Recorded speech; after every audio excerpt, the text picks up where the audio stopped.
26th of May is when we got the order, and we took off early in the morning, about 7 o'clock.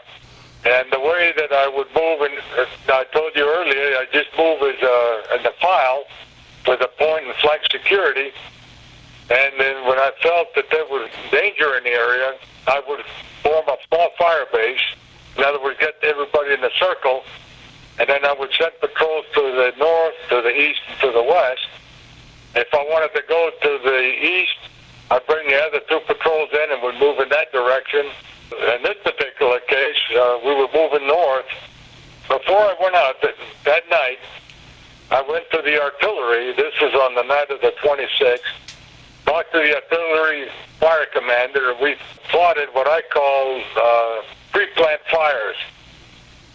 I looked at where our base was.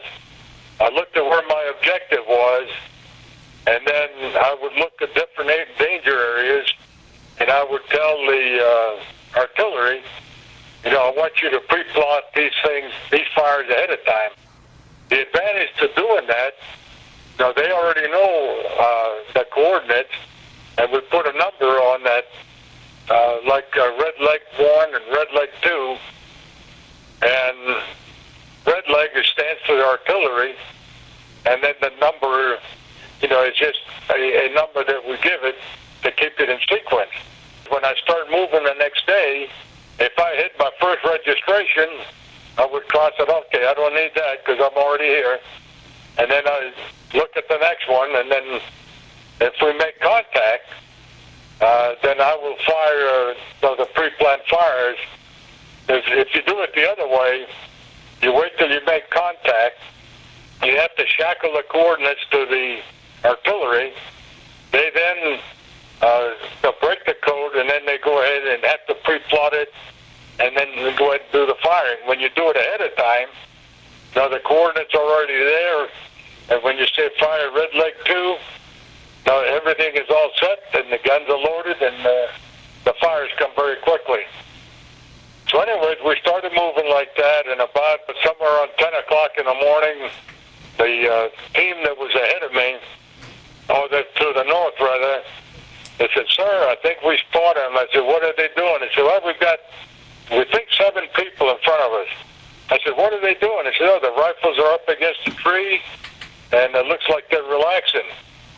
And I said, "Well, keep them under observation." They said, "Sir, I think they see us." At that time, I said, "Maybe just let them have it." So I heard the machine guns going. I heard the grenade launchers going. And immediately I called my pre-planned fires. So the artillery started coming in. Then I said, "First platoon, go ahead into the contact site. You guys go there." And the first platoon went there. They said, "Sir, there's too many of them." So I said, "Okay, second platoon, let's go." So I went with the second platoon. I told the third platoon that they stay back. And what we did when we were moving like that, we take ammunition and water, but the rucksacks, everything to contain your extra clothing, sleeping bags, and that kind of stuff, we just left it with the third platoon, and all we took was the ammunition and the water when we went into the contact site. The fighting became very intense. Right in front of me, there was an explosion. It looked like a B-40 rocket coming in from the enemy. And it exploded up against the trees, and then all of a sudden, just in front of my position, I heard the word medic. I crawled to the particular individual that had called the medic. I put my hand on his chest, and I said, "Son, you're going to be okay. I'm going to make sure you get home." He looked, and I said, "This company is not going to run. I will make sure that I get you home." He looked at me, "Oh, it's you, sir. Thank you very much." And he went ahead and died. When the rockets hit up against the tree, I got wounded in the back of both legs. Nothing serious. It was not the shrapnel from the rocket. It got me in both legs. About that time, everything got quiet. We heard that there was a helicopter coming in, so I said, "Okay, anybody that is wounded I said, go ahead, go back to the assembly area that we established. I stayed out there. Let's see, I had been wounded slightly, and there was another guy by the name of Sergeant Francis from the 1st platoon. He said, sir, I've been hit. I said, well, go ahead and go back. No, he said, sir, I want to stay with you. And I said, well, I don't have time to argue with you. If you want to stay, that's your call. And about that time I looked, and here's the battalion commander, and I said, sir, what are you doing here? He said, oh, I heard that you guys were in contact, so I came over to see how you guys were doing. And I said, well, sir, there's one guy that has been killed, and I had several people have been wounded. And about that time, they went over to try to pick up the guy that had just been killed, and I tell you what, the fire came in, bullets started flying all over the place. I looked at the battalion commander, and I said, sir, there's a hole right in front of me. It says, this unit is too small for you to command. He said, you got it. He says, so he went into the hole, and I started calling artillery immediately. Then the battalion commander came to me, and he says, I think I need to get back up to my airplane. Well, I said, sir, if you don't mind, I'm going to go check, see how my soldiers are doing to the front. And so I left the battalion commander and my RTO, and I moved forward to the position. Didn't get very far, and I saw maybe one or two people, and they all appeared to be doing what they're supposed to be doing, so I returned back to where my radios were. My RTO was gone. My battalion commander wasn't there, and I said, well, I guess I'm going to be my own RTO, and I picked up the handset of the radio, and all of a sudden my mind, I couldn't think of any of my call signs, and I talked to myself, I said, look, you haven't lost it yet. You've never lost it before. There's no time for you to lose it at this time. My mind cleared, the call signs came in, and I called the brigade. It happened to be a guy that was the S3, and he was in the light observation helicopter, and he says, is that you, 6? I said, yeah, that's me. He said, man, we didn't hear from you. We thought you'd gotten wounded. I said, the wounds are very slight. It's not a problem. But I said, I am in good shape. And what do you need? I said, I need some fast movers. That means some of the jets to come in. And he said, roger that. And pretty soon at this time I had artillery going. The soldiers in the front were firing the weapons. I heard the jets coming, so we lifted the artillery. And the first jet that came in, heard him. I was listening to him on the radio. And as soon as he dropped his payload, you hear the bomb explode, and then we had a secondary explosion. And all of a sudden, he said, we got a secondary. And then he was gone. Second airplane comes in. The same thing happened. He drops his payload, you hear it explode, and then you hear a secondary explosion. And then they were gone. We figured that we had a pretty good-sized unit, in front of us at that time. On the side, there was a machine gunner, and he was firing up a storm that was right next to me. All of a sudden, the bullet came, and it hit him right across the chin. And the guy that was behind him just moved up off to one side. He kept the machine gun going. And about that time, there was a tracer run. Missed me by about 4 inches, and I saw it hit the tree. And then there was an explosion. No, I've got it backwards. The first thing that happened was a hand grenade. It was like a rifle grenade. Exploded about 15 feet away from me. And that hit me on the neck, and it hit me on the shoulder. There was just a shrapnel forming.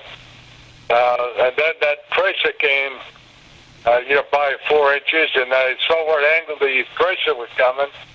I picked up my rifle and fired in that direction, and I heard the branches of the tree breaking, so I knew I got the guy that was sitting up there in the tree.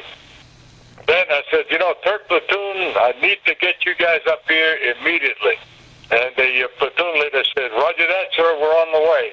And we waited, and then it started to get dark a little bit. I continued to adjust artillery, and we felt pressure on one side, on the right side, rather on the east side.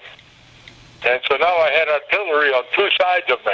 then I heard a voice, and there was a guy that had come in with the battalion commander, and he says, I'm here to replace you. And I says, I'm not giving this company up. I said, we're still got a battle to fight. So he left. And no, before he left, he said, I think we need to have artillery on the west side. I said, you got that. So now we had artillery on three sides of us. Pretty soon, it was almost dark, and the third platoon leader comes up. Sir, what do you want us to do? I said, just keep moving forward. The most beautiful sight that I've ever seen is American soldiers with rifles up shoulder level, sweeping through the area, and then all of a sudden everything got quiet. And I said, okay, it's getting dark. I said, I'm not coming in until you can give me a hit count as to how many people got wounded, how many people got killed. And as I remember it, it got to be probably 8, 9 o'clock at night. They said, well, we're missing one. And I said, well, that must be me. And I said, I'm coming in. By that time, we found out that the battalion commander would come with me had gotten killed. The RTO, that was my RTO, had gotten wounded, and then he died. And all told, we had a total of 8 people killed that day, and including myself, we had 44 wounded. And when I started out that day, I didn't have my mortars with me. All I had is 88 people with me that day. As I started walking in to the perimeter where we had extracted the wounded, all of a sudden, one of the first soldiers that saw me, he said, man, that's the old man. And the 4 or 5 guys that were there said, hey, all right. They gave me a nice applaud. And about this time, the medic came in and said, boy, you look in bad shape here, sir. Let me give you some morphine. He gave me a shot of morphine, and then I was okay. And I was listening, monitoring my radios, and finally they said, 6, you need to be extracted from the combat site. And so at 1 o'clock in the morning, helicopter came in, and my first sergeant, who had been back in the rear, joined us, and he was wounded slightly. And he said, sir, he says, you and I, there was 3 other guys in the helicopter. They said, this is the last load. They're not going to bring anybody else in. The people that had been killed, we couldn't do anything about that. But we were trying to get everybody that had been wounded, off of the battle site back into the hospital. Well, when I arrived into the hospital, a wheelchair came by, and I said, what the heck is this for? And the doctor that was there, he says, oh, this is to you. I said, look, these guys that are here in this hospital alleyway have not seen me flat on my butt all day, and they're not going to see me flat on my back now. I said, where do you want me? And they pointed to the operation room. And so I walked down there and through them, and as you know, I was wounded in the neck, and I was wounded in the shoulder. No bones were broken, and I was wounded in both legs. I got into close to the operation room, laid on the gurney there, that was going to take me into the operation room, and then the lights went out. I don't remember anything, after that. The next morning, I was laying in the hospital bed, and the S3 came by, and my executive officer, who had stayed in the back and the rear, came over, and he said, you guys put on one hell of a fight. He said that the people did real good, and I thought, I didn't have any battle reports. I had no way of knowing, but the S3, he said, we counted over 300 bodies in front of your position. Because of the wounds in my neck, I couldn't talk, I couldn't lift my left shoulder, and they took the shrapnel off of my legs, so I couldn't walk. And so I was just laying in bed.